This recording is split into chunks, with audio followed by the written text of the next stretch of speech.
সকাল থেকে ঘন কুয়াশায় ঢাকা চারপাশ, হাত দূরত্বেও ঝাপসা সড়ক, বন্দর, স্থাপনা। পৌষের মাঝামাঝিতেই যেন মাঘের শীতের আগমন। হাড় কাঁপানো ঠান্ডায় দিনের বেলাতেও জুবুথুবু জনজীবন। ইটপাথরের রাজধানী ঢাকাতেও এখন হিমেল হাওয়ার দাপট। গত কয়েকদিন ধরে মেঘ আর কুয়াশার আড়ালে সূর্যের দেখা মিলছে দেরিতে, যাতে শীতের তীব্রতা অনুভূত হচ্ছে বেশি। কুয়াশা, শীত, প্রচুর শীত। শীতের জন্য কাজ কামে যাওয়া যায় না। হাত পাগুলো জমে দেখা খুব কষ্ট হয় আমাদের।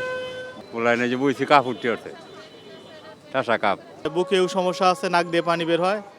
বিশেষ করে মনে হয় যে অধিক ঠান্ডার জনিত কারণে একটু সাফার করতেছে মনে হয়। আবহাওয়া অধিদপ্তর জানায়, দেশে এখন মৃদু শৈত্যপ্রবাহ বইছে।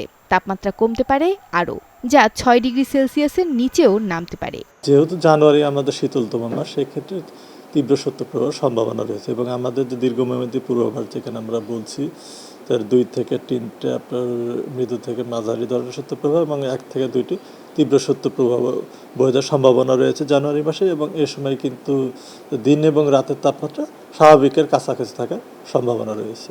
এমন বৈরী আবহাওয়ায় বেড়েছে শীতজনিত রোগের প্রকোপ। বিশেষ করে শিশু ও বয়স্করা নিউমোনিয়া, অ্যাজমা ও ডায়রিয়ায় আক্রান্ত হয়ে হাসপাতালে ভিড় করছেন। তাই প্রয়োজন ছাড়া ভোরে বা রাতে বাইরে বের না হওয়ার পরামর্শ দিচ্ছেন চিকিৎসকরা। মৌমিতা মৌ, স্টার নিউজ, ঢাকা।